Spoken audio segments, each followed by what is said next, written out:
This is Benchmark Happenings, brought to you by Benchmark Home Loans, with Jonathan Tipton and Steve Reed. Now your host, Christine Reed. Well, welcome back, everyone, and happy 2024. We are well into the new year, and we wanted to start out with talking about goal setting. And so we have with us today Steve Reed here with Benchmark Home Loans. Welcome, Steve. Thank you. Happy to be here. Glad you could finally work me into your schedule. Well, I appreciate that. Of course. So Steve, I know that every year you always work on setting goals and what you're going to accomplish for the new year. I know you look back on a 10-year plan, 5-year plan, 3-year plan, and a 90-day plan. So, and we know that goal setting is what breeds success. So we wanted to talk about that today, and I'm so thankful that you're here to kind of share some pearls of wisdom and experience of how you've been successful. And so I'm just going to kick it off and just start asking some questions about goal setting, because I'm sure now that most people, the resolutions that they have set for the new year, they've probably already broken those resolutions. So we know that happens quite a bit. So Steve, why do people set goals? And is it even necessary to perform at a high level? Do you need that? Well, a lot of people set goals just to make them feel important, like they're doing something. So I would say that's a really great question, but it's difficult to say. I know a lot of really high level, high performing people, and I don't think they're that big on setting goals. They're just workhorses, and they just kind of kick it in and just grind it out every day, and they're successful. And then I know some ultra successful people that are very methodical about setting goals. I'm not saying I'm one of those high performing people, but I am more methodical about setting goals. I think it's a good thing to do, but you may get different answers to that question. So to me, it just kind of helps give you kind of a true north on where you need to go, and you can kind of look at that goal, and kind of is a good way to navigate throughout the year. So I'm big on goal setting. Yeah, I think it's important too. And I'm going to date myself because I used to listen to Zig Ziglar a lot. I loved him, and he was so uplifting and so positive. And he would always say, if you don't write it down, you won't achieve it. Yeah. So do most people achieve goals that they set for themselves? Well, so that's where it gets a little bit tricky. So research has shown that about 9% of the people actually achieve their goals. 9%. So you've got the other 91% of us. I've been on both sides of that. So you have 91% that do not achieve their goals, which, that's kind of demoralizing too, because then you feel bad about yourself. Heck, I've set goals, and then I was mad at myself. Why did I even set this goal to start with? I wouldn't be so, put out here if I hadn't even set it before. So there is a large number that don't achieve those goals. And, that's where, it kind of gets really important how to craft your goals, what to do, what to look out for, when you do set a goal. Right. And so why do you think that why do we not achieve these goals? Yeah, there's a lot of answers to that, but the biggest things really in the market we're in, or in the environment, I should say, that we're in, we have enterprises, or we have corporations that's literally waged war against us, and they've waged war to get one thing from us. And I taught a class today, and, I asked them, I said, what do you think is the one thing that, that they want from us? And a lot of people say our money, and that's ultimately true. That's what I would say, money, yeah, right? And ultimately that's true, but they want our attention, because their attention turns into money when they can resell and do the rebranded type ads. So that's one of the biggest traps is they get our attention. And there's an article in Science Daily that talks about 46.9% of our days we spend with our minds straight away from the very task we should be doing. So that's over half of our day that we're spending our minds somewhere. I don't know where, but it's not on anything productive that we should be doing. And if you think about that, how many times have you just innocently glanced at your cell phone, and 2 hours later you're still on Instagram, Facebook, TikTok, etc. And you don't even mean to do it, but that's how they literally control you. That's how they get your attention.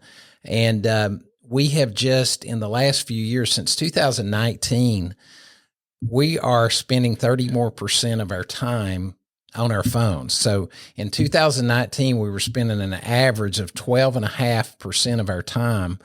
The last research showed we're spending 17.5% of our time. And they went on to say that if we keep with this current trend, that we're going to spend a third of our lives on our phone. I'd rather say a third of our life instead of a third of our time, because that sounds just so scary to me, thinking about a third of my life's going to be spent on my phone. And do I want to be the guy that, argues with people that I don't even know about politics? Life's short. Why do that, right? Do I want to be the guy that has the best memes and wants to spend all my time on Facebook? I don't think so. The most likes on Facebook, vying for that attention. Exactly. So I don't want to be that guy, but that's the traps that keeps us from reaching our goals. And it happens every day. And I think if we know these traps, then we're going to set ourselves up for better success if we know what to watch for. And that's a great takeaway for me personally, because I'm going to tell on myself here. I know that I am conditioned when I hear my phone ding, I look at it. Sure. And a lot of times I live to shop. I work so I can shop. So those of you out there, that is the rumor on the word on the street, and you know it well, don't you, honey? Yes. But I think that a lot of those dings that come up are sites that I've subscribed to, that I've ordered things from, and so I'll open that up and it'll say, "Oh, sale," and I'll just start looking. Yeah. And before I know it, I'm like 10, 15, probably longer than that. They've got what they want from you. That's your attention. They got my attention. Got your attention. Yes. So the secret is, get away from your phone. Turn it off, silence it, whatever, certain times of the day. So. I'll silence mine, then I forget to turn it back on. So I've heard that it's better to set lofty goals. So even if you don't make a goal, you still end up further down, the road than you would have. So is that true? Should we set these lofty goals for ourselves? What's your take on that, Steve? I don't think so. I think it's good to set a goal where you have to stretch a little bit. You don't want a goal that you're going to just hit easily. But also, a lot of people, and I've done this myself, but if you go back to the social media thing, people that spend more time on social media have less self-esteem. They're more depressed. You can see it with teenagers, with the teenage suicide rates, that kind of thing. Yeah. So when we set our goals, a lot of times we're setting in comparison to other people, because people get on Facebook a lot and brag about how much they've closed in our industry or whatever. And then we start comparing ourselves. So I don't think we need to necessarily set lofty goals, but we also need to set goals where we're comparing our best version of ourselves from ourselves a year ago. So set a goal where we're in competition with ourselves to get better, because that comparison game, again, which social media is all about, we really want to stay away from that. And Teddy Roosevelt said it best. He said, comparison is the thief of joy. And I really think if you don't have a lot of joy in your life and you feel like you're in that comparison game, you're not going to reach your goals. And even if you are, you're not going to be happy. So why does it even matter? So watch how you set your goals. Set your goals to be a better you, and compare yourself against you from the year ago or from 3 years ago or 5 years ago. So you really need to do it that way. So there's a right and a wrong way, I feel, to set goals. That's really good. And basically it's just, things that we've learned and we've heard for so many years. Don't compare yourself with someone else, compare yourself with you. Yes. And I love what you said about have the goal to be the best version of who you are, who God created you to be. So what would be some of the best ways to set goals? There's a couple things you can do. I like to write down, I'm being successful when I'm doing 1, 2, and 3. Okay. Also, one of the best things I've found is, and I've just started doing this recently, is put my phone down an hour before bedtime, at least 30 minutes to an hour. There's other scientific research on that with the ambient lighting and stuff that keeps you awake at night, but throw all that out the window. But if you can take and put away your phone, think about your 3 wins for the day. What did I do today that, I want to pat myself on the back? And it's not always about patting myself on the back. A lot of times it's about patting my teammates on the back. It's about patting my wife on the back for helping me get through the day. Thank you. Yeah, well, it's just about a continual show of gratitude. Yes. And we don't do, as Americans, we do not ever celebrate our wins for long enough. It's like we're never happy. We always want to be where we're thinking about we need to be in a year, where we need to be in 5 years, when if we look back on our life and say, hey, 10 years ago, would I have been elated to know I would be at this position right now, right here, right now, income-wise, personal life-wise? And absolutely, you would. So why not do that exercise and look back 5, 10 years, celebrate that, and have gratitude? And again, it's not about patting yourself on the back. It's just about, seeing how far you've came and how many people's helped you along the way and who you can be thankful for. And that is really a good kind of, excuse the terminology, but benchmark before you start setting your goals, is look and see who you are as a person. And now I'm going to compare myself in a year to who I am now. So to me, I love those kind of goals because I'm not looking on Facebook to see, who's doing what, and I'm not comparing. I'm just worrying about kind of keeping my side of the street clean. So to me, that's super important. It is. And so what about changing your goals midstream? So I've set some goals, 2024, and you know what? I need to make some changes. So what's your advice about that? Yeah, some people, they say, well, I'll wait till next year. I'll just do good or new goals next year. I love changing midstream. I had for 3 or 4 years, I was going to read the Bible in a year, and I was a miserable failure. And, I'm asking myself, well, maybe I'm just not a spiritual enough person. Maybe, it's just not meant for me to read the Bible in a year. And so after 3 or 4 years of failing at that, I changed to I found a 2-year Bible plan, and I'm happy to say I'm on day 295 today, and I'm right on track. So I'm not quite halfway. I think it's, it's a little bit more than double that, of course, because there's 365 days in a year. But I'm going to achieve that goal. I feel a whole lot better about it. So I have adjusted that. So I always say, look at your goals. It's something that can change and, make it work for you. So knowing I'm on track, it's giving me more momentum instead of just, doing away with the goal and saying, well, I'll try again next year. Hey, adjust your goals. I love that. And, we say that a lot too with helping when I've, worked with women on weight loss and just even myself, if a lot of times if you're not achieving the weight loss that you think you should, then some people just give up and they say, I'm just done. And it's sort of that self-defeating, but you know what? Tomorrow's a new day, and we can, guess what? If you ate that candy bar today, tomorrow's a new day. You can always readjust. It's okay. Don't just throw everything out the window. And I know they do a lot of that in Al-Anon and AA and, especially with people, if they start drinking again, hey, just, you know what? Tomorrow's a new day. Go to a meeting. Yeah. So you said it better than me. I mean, it's never too late to do the right thing. It's never too late to do the right thing, and don't sabotage what you've already done.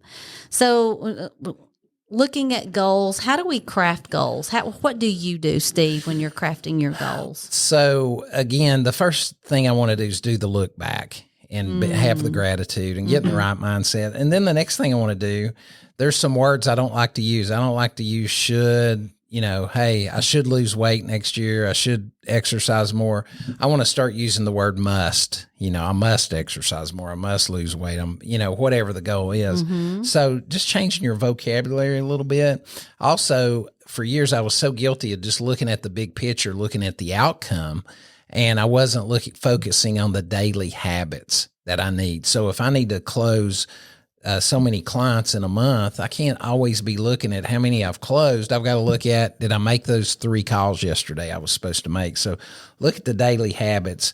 It's like running a marathon. You hear a lot of people say they want to run a marathon.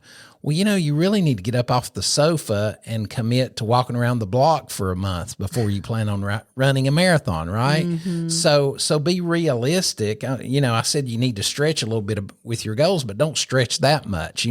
Actually commit to getting your butt off the sofa and getting out and walking around the block. So that, things like that, and just be process oriented, habit stacked. And just be proud of what you do for a living, want to be excellent at it. And so to do that, you have to study your markets, you have to study your clients, and you have to bring value to them. So craft your goals around how you can bring more value to your clients, how you can, study the market more, and also goals, how you can spend more time with your family. It's not all about work. It's a balance. Yeah. And sometimes we have to be out of balance in certain seasons of life, and that's okay. But I think I love what you said is just that, make that time for your family, because at the end of the day, where does that true joy come from? And it's sharing life with those that we love and those that love us. Absolutely. So what would be an example of somebody's maybe 4 to 5 goals? What would that look like?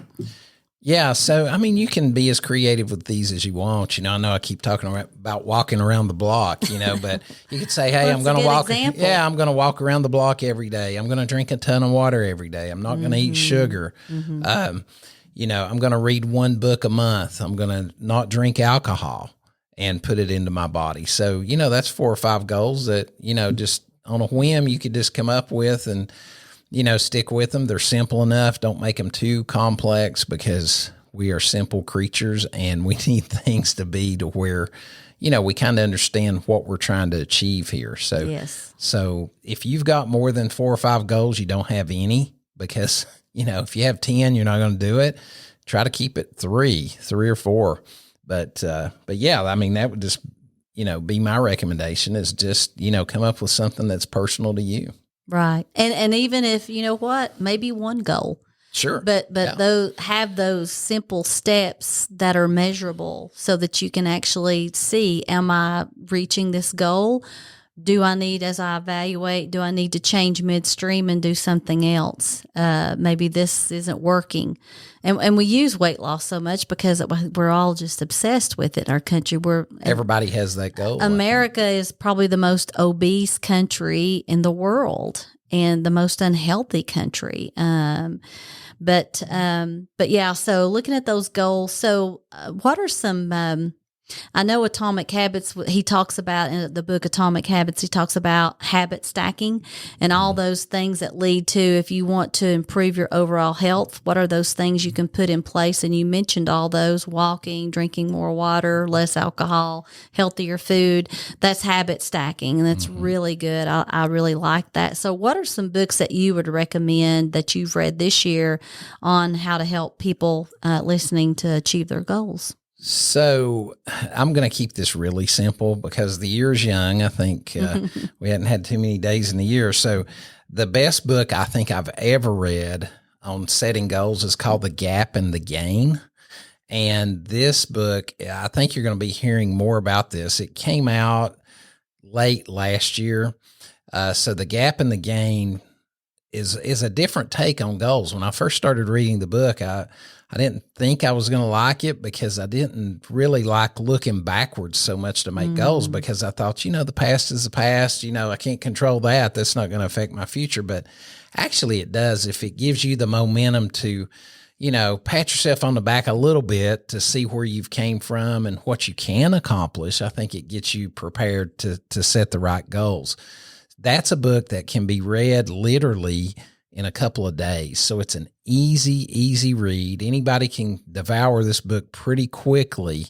And after knowing what I know now and after reading this book, I wouldn't even think about doing goals until I read The Gap and the Gain. So put that on top of your reading list for 2024. Okay, that's great. And I love the fact that it's easy and you can, read that book in a couple of days. And I think one of the best things I did in years ago was a life plan, back in 2014, and it was a look back, on everything, and it was just so helpful and beneficial. And I need to go back and review that. Now that you talk about that, I'm going to read that book, but I'm definitely going to go back and review that, what my goals were. Oh yeah. One other thing too, before we wrap up, and in this book, and I just can't say enough about gratitude, because this book talks about Dan Jansen, who was an Olympic skater, the best skater, one of the best, maybe the best skaters ever. But he'd been trying to win an Olympic gold medal for years and years and years. Never did. A fluke would come up. He would lose a race. He would trip. This guy would get in front of him. But he was the best skater to have never won a gold medal. He got down to his last race, the 1,000-meter race, which was his weakest event in the Olympics. And he started thinking about it. And it goes right along with this book, The Gap and the Gain. And it talks about that in the book. But he started going from I need to win to I want to win. But he started going to all the gratitude he had for all the coaches that got him to that point, and all his family, his friends, his coaches. And so he just decided he would skate that race with a smile on his face and enjoy it. He just decided he would enjoy that race instead of feeling all the pressure, because he wasn't expected to win that race anyway. Well, lo and behold, he goes out and sets a world record and wins the 1,000 meters, one of the biggest wins in history of the Olympics. And it was because his mindset was different, and he had that kind of gratitude. So I don't know. I never really kind of connected gratitude with goal setting, but now I do. And now it's so huge. And just to have that gratitude, because none of us got here by ourselves. We've all had lots of help. Yes. And so anyway, I'll just leave you with that, but you'll read it in the book. Hopefully everybody will get the book, and I highly recommend it. Great story. Yeah. Thank you for sharing. And I love that, the connection with gratitude. So Steve, I know we're wrapping this up. And so what final thoughts or comments do you have for us today? Oh, wow. Stay positive. In my world, we had a rough 2023. So my goal is just to get ahead of 2024 in a positive way. And I think it's going to be a great 24. It's already looking better for interest rates and for our world. So and that's another reason to look back. I look back on 23, and if you'd have told me in 22, here's what's going to happen in 23, I'd say, there's no way I'm going to make it. We're going to go out of business. We're not going to survive this. I'm not going to sleep. But guess what? I slept most nights of 23. I'm still here. Everything's good. So we can do more than we think we can do. And, the challenges we face are all there for the gain, and that's part of the Gap in the Gain book as well. Those challenges are gains, and I'm thankful for those challenges, and just thankful that we're still in the game. And so just got a really positive outlook for 24. That's great. And we're going to end on that note, to have a positive attitude for 2024. So, Steve, great wealth of information. Thank you for reading that book and coming on today and sharing that, The Gap in the Gain, everybody. So, highly recommend go out and get that book, start your goal setting, and thank you, Steve.